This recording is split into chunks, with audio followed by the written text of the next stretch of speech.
Who is the Israel of God? The expression, the Israel of God, appears only once in the King James Bible. The book of Galatians, chapter 6, verse 15-16. For in Christ Jesus, neither circumcision avails anything, nor uncircumcision, but a new creature. And as many as walk according to this rule, peace be on them, and mercy, and upon the Israel of God. See? The question is, many denominations, the majority, say the church replaced Israel. That's called replacement theology. Now all believers are spiritual Israel. That's another fantasy of religion. Jew and Gentile together are not Israel. Absolutely not. But when we rightly divide the word of truth, the context says otherwise. Let me clarify this for you. The body of Christ is not Israel. The body of Christ is the revelation of the mystery. It's not Israel. It was hid in God, now revealed to Paul. Paul spent his whole ministry distinguishing Israel, and by the way, this name means prince with God. Israel. El means God.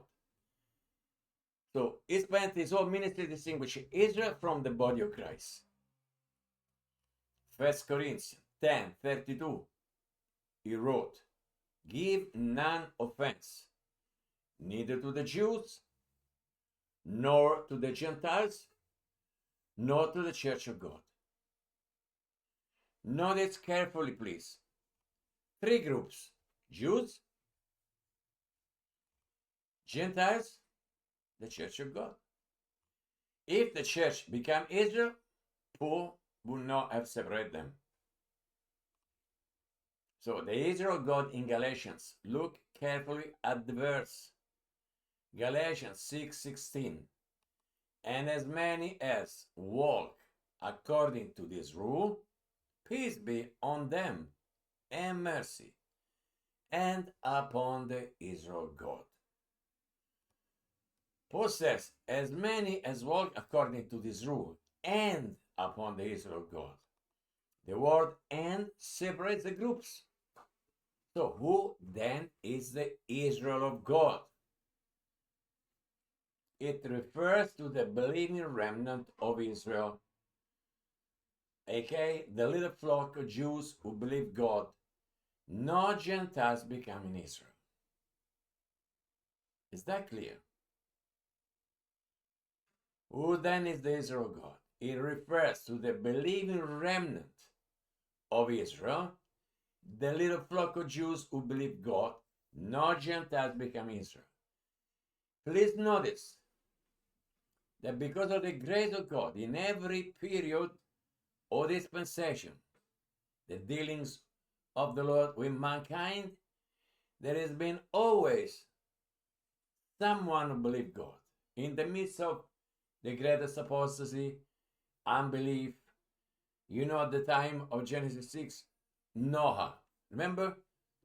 All the rest of the world was gone, completely evil. And in the Lord has got always a remnant. Think of Elijah, the 7,000 who never bowed the knee to the Baal. And that's the way it is. There is a believing remnant. At the moment, it's not present on earth. It's going to be restored in the future. Anyway, after the body of Christ gets caught up. By the way, there is no Israel of God on earth in the last 2,000 years. So ask yourself, who are those in 1948? Anything but. Anything but. So the word and separates a group. Remember then, the Galatian churches were being troubled by Jews demanding circumcision and law keeping. Paul is saying, peace upon all who follow grace truth. That's the rule. Grace truth. And also upon the true believing remnant in Israel.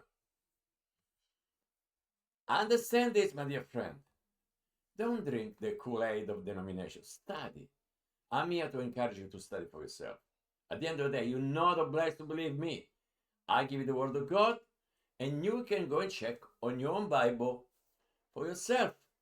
And when you are fully persuaded in your mind, then you clarify the situation between you and God. Nothing to do with me.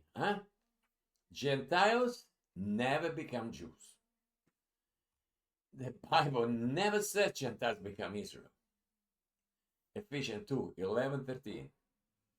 Wherefore remember that ye, being in time past, before, when Christ was walking on the face of the earth in Israel, the Gentiles, we, the Ephesians in this case, remember that ye, being in time past Gentiles in the flesh, you're born a Gentile, because if you're not born in Israel at that time, you were a Gentile. Even now there is no difference. Who are called uncircumcision, not circumcised, but that which is called the circumcision in the flesh, made by hands. Remember, that at that time, ye were how? Without Christ, being aliens from the commonwealth of Israel, and strangers from the covenants, old covenant, new covenant, they all about Israel and about us. Covenants of promise, as strangers from the covenants of promise, having no hope and without God in the world. Imagine this. At the time you were without Christ, being aliens from the commonwealth of Israel, and strangers from the covenants of promise. I repeat, so that you really get it. Having no hope and without God in the world. This was the condition when Israel was the people of God and the rest of the Gentiles gone berserk. But now something changed. Praise be to God. In Christ Jesus, thank you, Lord Almighty God, ye, see the plural, ye Ephesians, who sometimes were far off, are made nigh by the blood of Christ. So we were aliens from Israel. For it does not say you became Israel once you believed. No. Instead, we are made nigh by Christ's blood into one new man. The revelation of the mystery, the body of Christ. Ephesians chapter 2, verse 15. I've studied this so many times, and every time I read this again, it just brings joy to my heart, because this is the truth of God, brothers and sisters and friends there. Having abolished in his flesh, Christ is there on that cross, dying, so getting destroyed really. Having abolished in his flesh the enmity, even the law commandments containing ordinances, for to make in himself of twain, Jews and Gentiles, one new man, so making peace. Notice, Jews and Gentiles who believe this gospel. If you don't believe this gospel of the grace of God, you still lost in Adam, in the flesh. Not Israel enlarged, so, but one new man. That is the body of Christ. Heavenly creature never prophesied in the Old Testament. It was a mystery hid in God, not in the scriptures. The new creature is not Israel. Get it? Get it? Get it? Galatians 6:15, verse 15 says, for in Christ Jesus, neither circumcision avails anything. So circumcision avails nothing. Nor uncircumcision. I'm not circumcised. That's nothing. But a new creature. So if you are in Christ Jesus, you're not questioning circumcised and uncircumcised. You are part of the new creature, the body of Christ. Where Christ is the head, and each one of us is a member in particular, and is a spiritual body. If I really want to tell you, I can pinpoint nowhere on the face of the earth the body of Christ. Oh yeah, people may gather in places, singing, everybody, but doesn't mean a thing. Only those who have believed this gospel of Christ, that belong to him, and the Lord knows them. He does. He keeps the number, the list.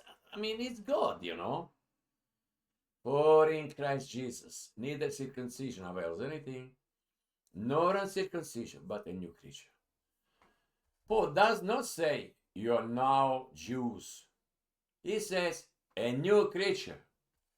And that is entirely different. Israel belongs to prophecy. What is this? From the beginning, 95% of the Bible is all prophetic, and Israel is involved in these prophecies on time past and ages to come. The body of Christ belongs to the mystery, now revealed.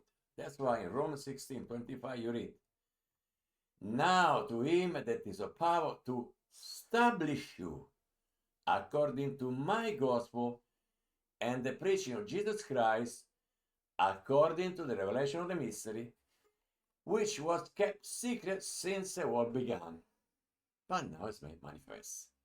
You can read this verse in its entirety. Israel was spoken since the world began. The body of Christ was kept secret since the world began. You see the difference?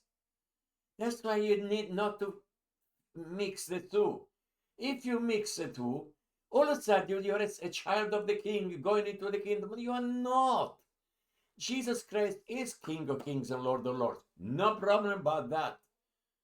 But for us, is the heavenly King, immortal, invisible, the only wise God, the heavenly King in heavenly places. For Israel, at the moment, is a king in exile. He will come back to Israel second time, after the body of Christ, the new creature, gets caught up, or if you want, raptured. So Israel was spoken since the world began. The body of Christ was kept secret since the world began. Two distinct programs, totally diametrically different. The Abraham argument. Some quote Galatians 3:29. And if you be Christ, then are ye Abraham's seed and heirs according to the promise. But being Abraham's seed spiritually does not make Gentiles into the nation of Israel. Even saved Gentiles before Paul could bless Abraham without becoming Jews. The issue is inheritance by faith, not national identity. The future of Israel proves they are not replaced. I know when I said that there is no Israel God on the earth in the last 2,000 years, people get offended, they get upset, and they think I'm anti-Semitic. You must be kidding. My Lord and Savior Jesus Christ was born in Israel, of the seed of David, King David. Paul, he was a Jew. I love the people of God. The people of God. But we are not in prophecy, so whatever happened in 1948 happened. It's a geopolitical thing. Countries, nations put together to do this. Right or wrong, I leave to you to judge. But not according to prophecy. So you go around blessing that Israel. You're really acting like somebody that really is in total ignorance, which happened to me for 40 years. So I'm not accusing anybody. But when you understand, by the grace of Almighty God, to whom all the glory and praise goes, the difference between the body of Christ, Israel, God, these two realities, you will see things that you've never seen before. You say, thank you, Lord, I was blind, now I see. Yes. The future of Israel proves they are not replaced. Romans 11, 1, 2. I said then, has God cast away his people? God forbid. For I also am an Israelite, of the seed of Abraham, that's Paul, of the tribe of Benjamin. God has not cast away his people, which he foreknew. And then in Romans 11, 25, 26, for I would not, brethren, that you should be ignorant of this mystery, lest you should be wise in your own conceits. The blindness in part is happened to Israel, until the fullness of the Gentiles be come in. And so all Israel shall be saved. Israel still has a future. And the Lord is going to regather them from the four winds of the earth into the land. The Lord, not USA or England or whatever. If the church became Israel, then these verses collapse doctrinally. Final answer. The body of Christ is not the new Israel. Saved Gentiles do not become Jews. The church does not replace Israel. The Israel of God refers to the true believing remnant of Israel, contrasted against apostate Israel trusting in circumcision and the law. Today, in the dispensation of grace, Jews can be saved, Gentiles can be saved, both are baptized by the Spirit into one body, a new creature, but that body is called one new man, the church which is his body, the new creature, not Israel. So, my dear friend, let's obey this indication, this command of the Lord, 2 Timothy chapter 2, verse 15, King James Bible, the pure word of God. Study to show thyself approved unto God, a workman that needs not to be ashamed, rightly dividing the word of truth. And then he continues, but shun vain and profane babblings, because they will increase unto more ungodliness. Now, before I go, I leave you with the gospel that saves you, which is so glorious and so simple. Believe it, receive it in your heart. Without prayers, words, anything. You don't need to do anything. Just believe in your heart how that Christ died for our sins, including yours, according to the scriptures, that he was buried, and that he rose again the third day, according to the scriptures. Be saved and sealed by grace through faith, and give to all the glory, praise, and thanksgiving to the Lord. Amen. Amen. Thank you for listening.